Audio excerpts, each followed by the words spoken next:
dengan aspirasi yang sudah banyak masuk juga ke kami terkait dengan aturan sistem zonasi ini. Jadi sebenarnya banyak siswa dan juga orang tua murid mengadu kepada kami selaku DPRD dan Subang bagaimana bisa memfasilitasi terkait dengan masuk gitu kan sekolah ke jenjang yang lebih tinggi.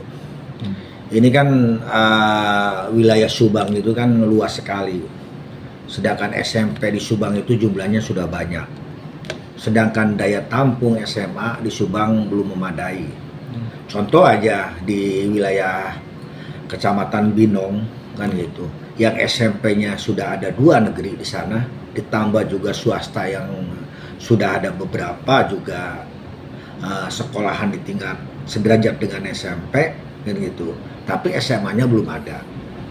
Oleh karena itu daya tampung SMA dan gitu di Binong itu sendiri tidak ada. Makanya dia ingin bersekolah ke jenjang jenjang ke tingkat yang lebih tinggi dari SMP itu. Otomatis SMA nyari di luar Binong. Jalur prestasi di sana memadai lah, siswa itu bagus nilainya kan dianggap prestasi. Dia masuk ke SMA Negeri 1 Subang, dia daftar juga ke SMA Negeri 2 Subang dan juga bahkan ke SMA 3 Negeri Subang. Tetapi dengan ada aturan kan dari Kementerian kan gitu Pendidikan dan Kebudayaan nomor 14 tahun 2018 sistem zonasi itu ini terbentur oleh para siswa tersebut. Hanya dia tidak bisa terakomodir di SMA yang dianggap favorit dan diharapkan dia bisa masuk di sekolah tersebut karena diatur oleh sistem zonasi itu.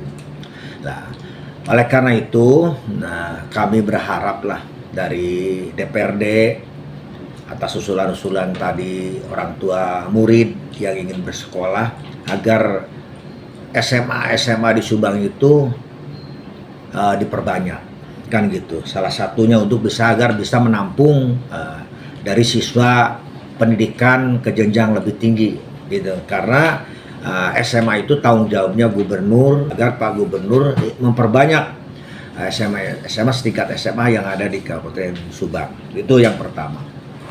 Yang kedua, contoh lain juga ada beberapa di Kecamatan Pabuaran Arab dengan SMP banyak. Sedangkan yang menampung SMA-nya di sana cuma 1.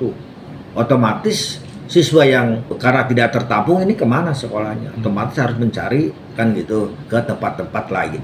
Sedangkan di kota yang donasinya di kota itu kan di Subang kota itu ada beberapa SMA. Ada SMA 1, 2, 3. Ini dibatasi zonasi kan gitu.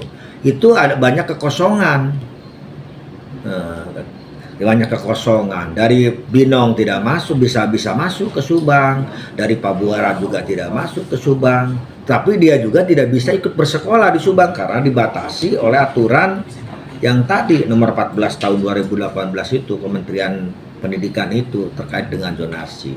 Oleh karena itu saya mengusulkan kepada Bapak Menteri kan gitu melalui Pak Gubernur ini yang berwenang di bidang SMA peraturan terkait dengan sistem zonasi itu untuk direvisi lah atau dikaji lagi agar siswa-siswa kita yang tamatan SMP dan bersekolah ke jenjang lebih tingginya bisa terakomodir. Itu barangkali. Selain untuk penambahan dari fasilitas pendidikan itu Pak, ada harapan nggak untuk kembali lagi ke sistem yang dulu itu seperti dari dasarnya dari NEM dari apa gitu Pak? Ya yang sudah tadi saya katakan itu, ini kan peraturan ini kan mungkin harus melihat dulu ya ke bawah kan gitu, melihat di lapangan lah. Apakah dengan aturan ini sistem ini bisa mengatur secara normal atau tidak? Sedangkan kejadian sekarang tidak terjadi secara normal karena banyak siswa yang tidak bisa terakomodir kan itu dia ingin bersekolah di jenjang lebih tinggi yaitu jenjang pendidikan SMA. Oleh karena itu berharap agar dikaji lagi lah peraturan ini. Nah, tadi ada masukan juga kayak dulu kan ada jalur prestasi kan gitu. Jalur prestasi itu kan dipengaruhi oleh NEM. NEM-nya kan ada batasan maksimal. Misalkan rata-rata 8, rata-rata 9 kan gitu.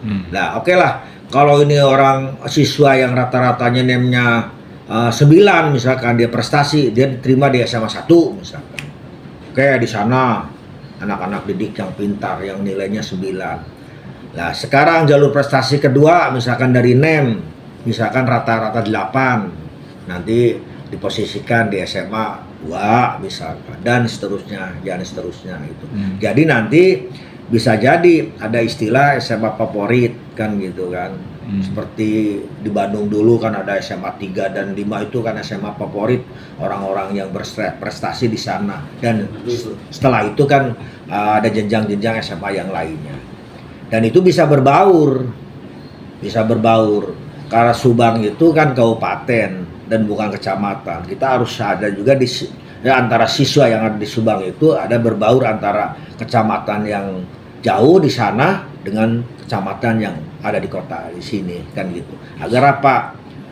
Jalan Cagak bisa mengenal Pusaka Jaya agar mengenal Subang Kota. Itu dengan cara itu nanti jalin silaturahmi antara siswa juga akan mempererat antara silaturahmi untuk Subang. Bahwa Subang itu dialah yang memiliki Subang. Kalau misalkan di sistem zonasi, ya nanti akan melokalisasi. Kurung batokeun istilah Kang Herman mah dari Jabar Publisher kan gitu. Kalau orang pusaka we mah teu gaul jeung orang Segala Herang. Orang Segala mau gaul jeung orang Pabuaran, tapi lamun sistemnya tadi jalur prestasi atau jalur pembaharuan atau ini direvisi, nanti kan Subang itu kan milik kita. Milik semua siswa yang ada di Subang. Nah, nanti ada jalin komunikasi akan rasa memiliki Subang. Terakhir Pak, satu pertanyaan lagi. Sudah mendapatkan informasi nggak bahwa di salah satu desa di Kalijati yang desanya itu di Desa Banggala ada beberapa siswa juga sudah terancam putus sekolah karena dengan jalur zonasi ini. Tadi Pak Bupati juga sudah bertemu langsung kan. Nah, ada upaya nggak dari Bapak nanti ketika misalkan ada pengaduan ke sini untuk bisa mengakomodir mereka supaya bisa masuk ke SMA negeri itu Pak? Ya, pada prinsipnya saya siap deh. Saya siap untuk memfasilitasi siswa-siswa yang tidak terkomodir dalam jenjang sekolah berikutnya. Yang jelas siswa yang ada di Subang kita harus melanjutkan karena yang namanya wajib belajar itu sekarang bukan 9 tahun lagi tapi 12 tahun.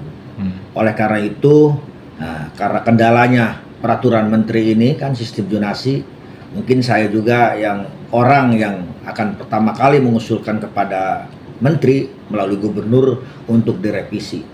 Karena dengan adanya peraturan ini banyak siswa yang ingin melanjutkan sekolah akan terhalang, bahkan tadi terancam putus sekolah. Sedangkan anjuran pemerintah itu kita wajib belajar di 12 tahun.